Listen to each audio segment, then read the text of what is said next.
Hi guys, Radhe Radhe, जय श्री कृष्णा, जय श्री राम। कैसे हैं आप सब? आई होप अच्छे होंगे और अच्छे रहने भी चाहिए। मेरी यूट्यूब फैमिली हमेशा ऐसे ही स्वस्थ रहे, मस्त रहे और ऐसे ही मुस्कुराती रहे और ऐसे ही मुझे सपोर्ट करती रहे। तो सबसे पहले आइए जुड़िए मेरे रूपा आरजे 25 चैनल में। आपका बहुत बहुत स्वागत है। तो चलिए फिर से एक नया ब्लॉग बना लेते हैं। आज का ब्लॉग हम लेंगे फैमिली से, मतलब फैमिली और बच्चों को, मतलब कैसे बच्चों की परवरिश की जाए, कैसे बच्चों को संस्कार दिए जाएं, कैसे हम बच्चों को ऐसा बना सकते हैं कि जिससे वो आगे चलकर बहुत बड़े अच्छे पद पर चलें और अच्छा काम करें।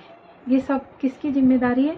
फैमिली की जिम्मेदारी है। और सबसे ज़्यादा जिम्मेदारी है माँ की, क्योंकि बच्चे के सबसे ज़्यादा जो पास रहती है ज़्यादा टाइम तक, वो होती है माँ। और कहा भी जाता है ना कि बच्चे की पहली गुरु कौन होती है? माता। बच्चा सबसे पहले ज़्यादातर बोलता है माँ, पहली बार।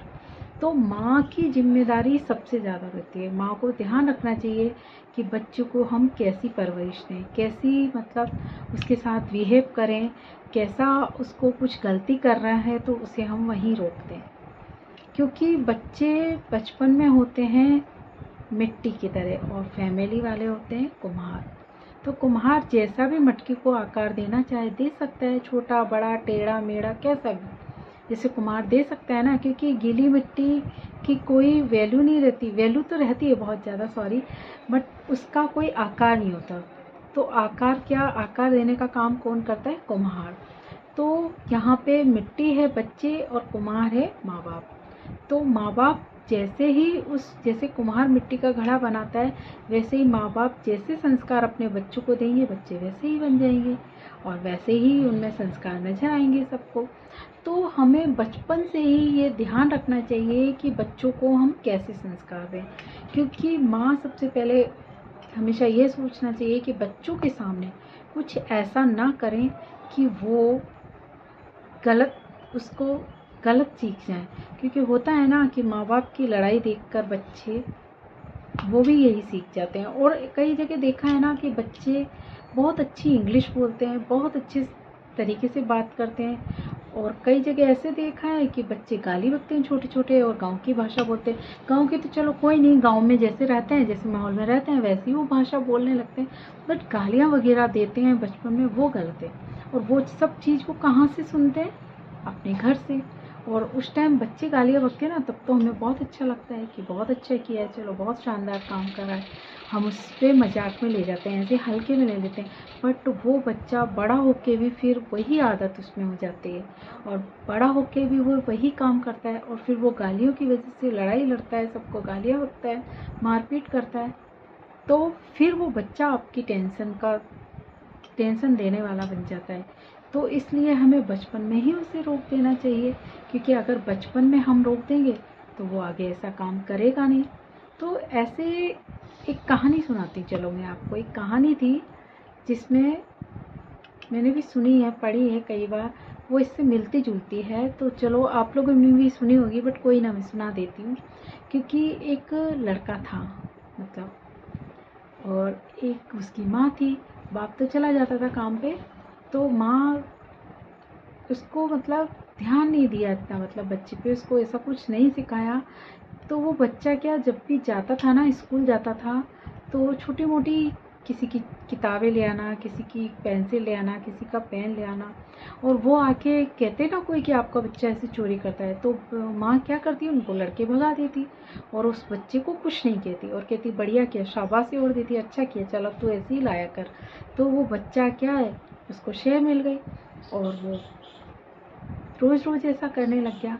बड़ा हुआ तो वो और बड़ी चोरी करने लग गया, फिर और बड़ा हुआ तो चोरी के साथ वो डकैती भी डालने लग गया, अपहरण करने लग गया। फिर और बड़ा हुआ तो चोरी के साथ साथ उसके हाथ से एक दिन हत्या हो जाती है किसी की।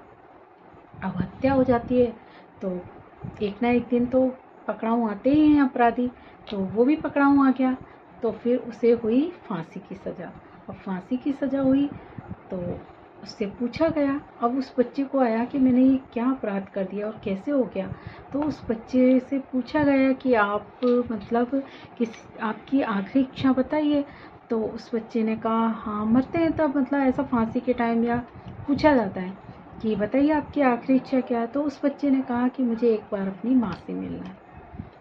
तो उसने कहा ठीक है भाई, ये कोई ज़्यादा बड़ा काम भी नहीं है, सबकी इच्छा होती है माँ से मिलना, इसको भी माँ से मिला देते। माँ को बुलाया गया, माँ आई, तो उसको फांसी हो रही थी, तब भी उस माँ के चेहरे पे ऐसा कुछ नहीं था कि देखो बेटे को फांसी हो रही है, और खड़ी थी चुपचाप। तो जब बेटा गया बात करने कि भाई क्या बात करनी है बेटा बोल, कि पास आओ थोड़ा। तो माँ पास आ गई कि और पास आओ। तो कहा बोल दे, मैं सुन रही हूँ। कि नहीं माँ, वो बात जो कहने वाली है मैं आपके कान में कहूँगा। कि कान में कहूँगा, ऐसी कौन सी बात है कि बस है कोई बात, आप कान पास लाओ। तो उसकी माँ ठीक है चलो, आखिरी इच्छा है बेटे की, तो करती है हर माँ पूरी। वो भी पास में कान ले आई थी। जैसे ही पास में कान लाती है, उस लड़के ने उसका कान जोर से खा लिया, पूरा कान कट गया उसका। इतना तेज खाया पूरी ताकत से कि पूरा कान कट गया और खून ही खून हो गया। उसको दर्द से कराह उठी वो लेडीज, मतलब उसकी माँ। तो वो माँ बोली कि ये तूने क्या किया, मेरा कान क्यों खाया तूने।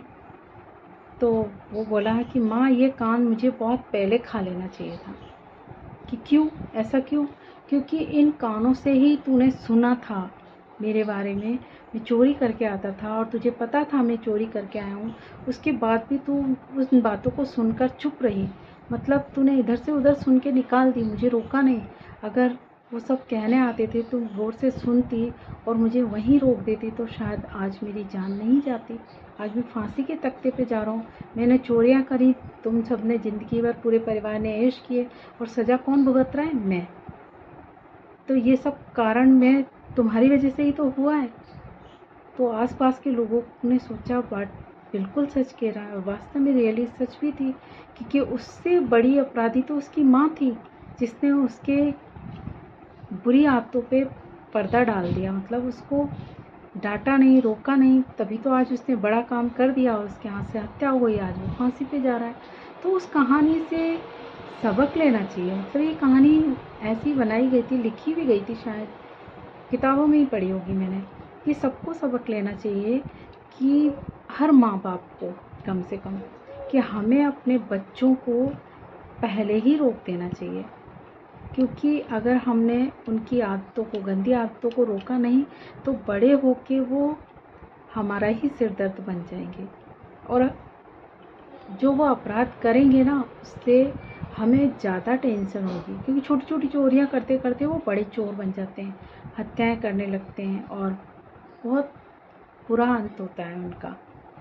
वो करते खुद के लिए नहीं है, खुद परेशानी झेल के ये गलत काम करते, और घर वालों को फ़ायदा देते हैं। और घर वालों को क्या है, खाते हैं, ऐश करते हैं, पर वो ये नहीं, अगर प्यार करने वाले घर वाले होंगे ना, तो अपने बच्चे से ऐसा कभी नहीं कराएंगे, मना कर देंगे। जितने भी आतंकवादी हैं, छोटे छोटे बच्चे होते हैं मासूम से, उनको आतंकवादी बना दिया जाता है, उनके घर वालों को पैसे दे दिए जाते हैं, और उनका अंत क्या होता है, बहुत बुरा होता है। मरते हैं, बहुत बुरी तरह मरते हैं।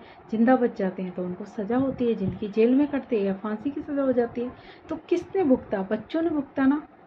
तो वो सब चीज़ अगर माँ बाप वहीं रोक लेते तो शायद उनकी जान बच जाए सबकी। तो इस कहानी से यही है कि हर माँ बाप को अपने बच्चों को ऐसे संस्कार देने चाहिए जिससे वो गलत काम नहीं करें, उन्हें डराओ। पता है, एक और बताती हूँ मैं। मेरी मम्मी ने भी मुझे कैसे रोका था एक गलती से, क्योंकि इस कहानी से मिलता जुलता है टॉपिक है, तो चलो इसी में ऐड कर देते हैं। कि मुझे भी क्या, मिट्टी खाने की बहुत बुरी आदत थी, बहुत मिट्टी खाती थी। मम्मी ने सब तरीके आजमा लिए थे, मिट्टी में मिर्ची डाल दी, कड़वी नीम नीम नीम डाल दिया मिला के, फिर भी मैं नहीं छोड़ रही थी मिट्टी खाना। मम्मी परेशान हो गई। मारा है नहीं मम्मी ने कभी मुझे, मम्मी पापा ने, किसी ने भी नहीं मारा मुझे आज तक, कभी 2 उंगली भी किसी ने नहीं लगाई। तो मारना चाहती नहीं थी। अब डांटे भी तो कितना डांटे, डांट का मुझे असर ही नहीं हो रहा था, मैं तो वही मिट्टी खा रही थी। तो एक दिन मम्मी ने गुस्से में आके क्या कर दिया, जगह तो आपने देखी है, मैं गांव में रही थी, मतलब वहीं पैदा हुई थी, तो वहाँ पे झोपड़ी थी हमारी। बेड वेड तो उस वक्त कहाँ होंगे, बहुत गरीब थे। तो खाट थी, खाट में क्या होता था, ऐसे चौकोर खाट होती थी रस्सी की, तो उसमें जगह होती थी। तो उस पर मुझे बैठा दिया, धूप में बैठा दिया, और दोनों हाथ पैर बांध दिए, और कहा कि अब खाना मिट्टी दो। और पड़ोसियों से भी कह दिया कि नहीं, इसको खोलना मत, आज इसको यहीं बंधा रहने दो। आज इसको मिट्टी खाने दो। फिर माँ ने क्या, मम्मी ने डराने के लिए क्या, एक माचिस की तिल्ली ली और बुझा लिया, मतलब उसको, तिल्ली को, ये नहीं जली, और कहा कि जीभ निकाल, तेरे को है ना जीभ से जलाऊंगी आज, तू मिट्टी ज़्यादा खाती है ना। तो मैंने क्या गलती कर दी उस टाइम कि मैंने सोचा मम्मी ऐसे ही कह रही हैं, डांटती रहती है, मुझे गुस्सा आ ही रहा था। तो मम्मी ने ऐसे तिल्ली कर रखी थी और मैंने क्या, चिढ़ाने के लिए मम्मी को ऐसे ज़ोर से जीभ निकाल दी अचानक से। तो वो जो बुझी हुई तिल्ली, थोड़ी सी आग रह जाती है उसमें, वो क्या मेरी जीभ के लग गई। आज भी काला निशान है मेरी जीभ पे। ऐसे मैंने उसको, तिल्ली मेरे लग गई और वो लगी मेरे, तो जल गया थोड़ा सा। अब मुझे दर्द हुआ। उस दिन का दिन, मम्मी को भी बाद में बहुत दुख हुआ था कि ये मैंने क्या किया, बट उनकी गलती नहीं थी, गलती मेरी थी, क्योंकि मैंने उनको गुस्से में चिढ़ा दिया था। चिढ़ाऊंगी, अचानक से उनके हाथ से वो, मतलब लंबी जीभ करी तो वो गैप कम हो गया तो मेरी जीभ जल गई। बट उस घटना से मैं डर गई। उस दिन का दिन है कि मैंने कभी मिट्टी नहीं, कि खाना तो दूर है, मैंने देखना भी छोड़ दिया। वो मम्मी ने ही बताई थी कि ऐसे तूने मिट्टी खाना छोड़ा था। तो हर माँ बाप ऐसे डरा सकते हैं अपने बच्चों को, बट अच्छा है उस टाइम मम्मी ने मुझे डरा दिया था तो मेरी गलत आदतें छूट गई। मैंने नहीं खाई कभी मिट्टी, क्योंकि मिट्टी ज़्यादा खाती तो कुछ बीमारियाँ होती हैं, नहीं छूट रही थी। तो मम्मी ने कर दिया ऐसा, डरा दिया। बाद में प्यार भी बहुत किया था, क्योंकि माँ बाप कभी बच्चों को इतना नहीं सताते कि उन्हें बहुत दर्द तो देना ही नहीं चाहते। डांटते मारते भी है ना, तो उनकी भलाई के लिए, अच्छे काम करने के लिए, मतलब वो डर जाए थोड़ा और बुरे काम छोड़ के अच्छे काम करने लगे, वही मम्मी का उद्देश्य था। तो मैंने ऐसी मिट्टी छोड़ी थी। अपनी लाइफ की स्टोरी है ये मेरी। तो आप लोग भी अपने बच्चों के साथ ऐसा कर सकते हैं। और एक बात और है, बच्चों के सामने कभी लड़ाई झगड़ा पेरेंट्स को तो करना नहीं चाहिए, उसका भी बहुत फ़र्क पड़ता है। कई कपल्स होते हैं, ये नहीं देखते बच्चे देख रहे हैं और बच्चों के सामने लड़ाई स्टार्ट कर देते हैं, गालियाँ बकना स्टार्ट कर देते हैं। छोटे छोटे बच्चे ना फिर वही सीख जाते हैं, बड़े होके फिर वो भी वही करने लगते हैं। और कई जगह तो इतना हो रहा है कि वो बच्चों का ख्याल भी नहीं रखते, इतना लड़ते हैं, इतना लड़ते हैं कि बाद में तलाक की नौबत हो जाती है। तो वहाँ भी गलत है। बच्चे क्या, माँ बाप दोनों का प्यार चाहते हैं कि माँ का भी प्यार मिले, बाप का भी प्यार मिले। पर आपकी लड़ाई झगड़े के कारण, आपके ईगो हर्ट के कारण आप लोग अलग हो जाते हैं और बच्चों का पूरा भविष्य चौपट हो जाता है।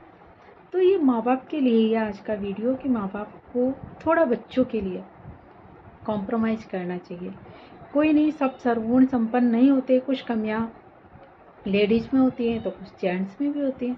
एक दूसरे को गलती की सुधारने की कोशिश करो, ना कि है ना एक दूसरे से लड़के डेली लड़ाई करो और अलग हो जाओ। अलग होना कोई सोल्यूशन नहीं है। आप तो अलग हो जाओगे, जी लोगे, आपने तो ज़िंदगी जी ली, बट आपके बच्चों को ज़िंदगी भर की टेंशन दे दी। क्योंकि हर बच्चा चाहता है कि मुझे दोनों का प्यार मिले, अपने माँ बाप का प्यार मिले दोनों को। और आपके ईगो के चक्कर में वो दो बच्चे, मतलब जितने भी हैं बच्चों का भविष्य, मतलब उनके दिल में ये रह जाता है दर्द कि मेरे पापा अलग हो गए या मम्मी अलग हो गई।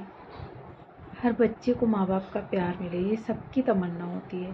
तो आज का ब्लॉग ये पेरेंट्स और बच्चों के लिए ही था कि हमें अपने बच्चों को जो अपराध करते हैं, मतलब गलतियां करते हैं, उनको प्यार से डांट देना चाहिए। वहीं पे थोड़ा डांट भी लगाना पड़े तो लगा दीजिए, बट उस टाइम की डांट आपके बाद में काम आएगी। और अगर इस टाइम आपने ढील दे दी और आपने इसको हंसी में टाल दिया तो आपकी ये छूट बाद में जाके उनको अपराधी बना देगी, और अपराधी बन जाएंगे तो हो सकता है कि उनके साथ बहुत बुरा हो लास्ट में, और वो फिर आपको ही बुरा बोलेंगे। आप अपने बच्चों के भी बुरे बन जाएंगे और समाज के भी। सो आई होप आपको समझ आ गया होगा मैं क्या कहना चाह रही थी।